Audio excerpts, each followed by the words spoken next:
I'm Tatum Everett inside TCO Studios here, welcoming in ESPN's Kimberley Martin.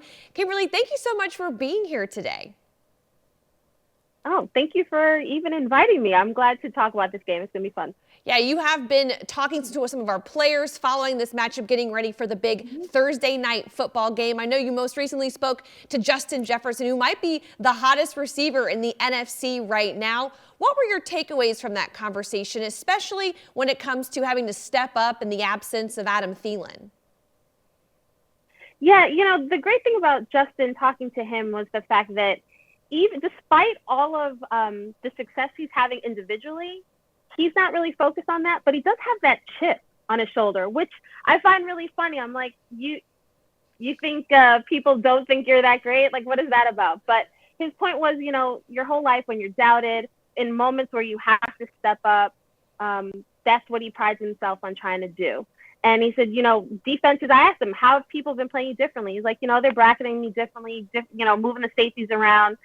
But the fact that he's still being as productive as he is, despite all that, he says, look, when you feel like you're the best receiver on the field, you go out there with that confidence and act like you're the best receiver on the field. Like, he expects to make every play. He credited Kirk for trusting him with those 50-50 balls. So he understands that, obviously, with the injuries, prime time, he's going to play an important role. But he said, I can only do what I can do. Like, a lot of things have to work for me to get the ball, but when it's thrown my way, best believe I'm gonna try my best to make a play. Yeah, this game really could come down to the trenches because, as we all know, Kirk Cousins is so great with time and giving JJ enough time to get open on those routes. Now, this Steelers front is another story, led by TJ Watt and Cam Hayward. What do the Vikings have to do with their, piece together O-line at this point to be able to neutralize the Steelers pass rush? Yeah, that to me is the biggest concern for the Vikings. The fact that Zimmer has had to shuffle guys around and figure out, depending on how guys feel, how it looks, if he's comfortable with these sort of rotations. Because, like you mentioned, TJ Watt is a game wrecker. I've covered the Steelers a few times this season already, talking to guys, talking to offensive coordinators, offensive players. They're like, he's the first guy they mention. He is a game changer. And the key for the Vikings really is to keep Kirk upright, keep TJ away from him, which is very difficult to do. This is a really good Steelers front. And TJ Watt, the guy has like 16 sacks, right? He's got 5 games left.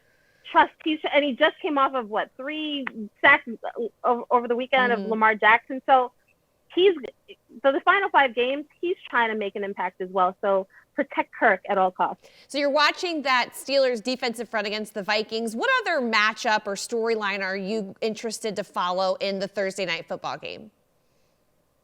So I find that both of these teams, what I find fascinating, both of these teams are talking about momentum, right? The Steelers are hoping that Ravens win is the momentum that propels them to a postseason push. When I talked to Chris Wormley, he had 2.5 sacks, I think, over the weekend as well. That's what he was saying. He was saying, we see this as that was a sort of get-right game. Now you have the Vikings, who clearly, talking to Sheldon Richardson and Justin Jefferson, it's a short week, so you can't, wallow in that loss to the Lions. But some guys are going to use that as fuel. Like, that's the fire. Like, okay, we know getting down early in that game, trying to come back and not being able to close that out, that was huge. Justin Jefferson said our record would be so much different if we could have pulled out some of these close games, and that's the frustrating thing. So the psyche of these two teams, because with Ben Roethlisberger and Pittsburgh, we know this is going to be his final year. Is this a last dance type of situation? Do the Steelers have enough juice to close out the season, get to the playoffs in an AFC North division that is pretty wide open for the most part? And then the Vikings, Justin was saying, the season's not over. Like, we're still fighting. So both of these teams need a win in the worst way. Yeah, it's funny you bring up the close games. I feel like I've been a broken record all week.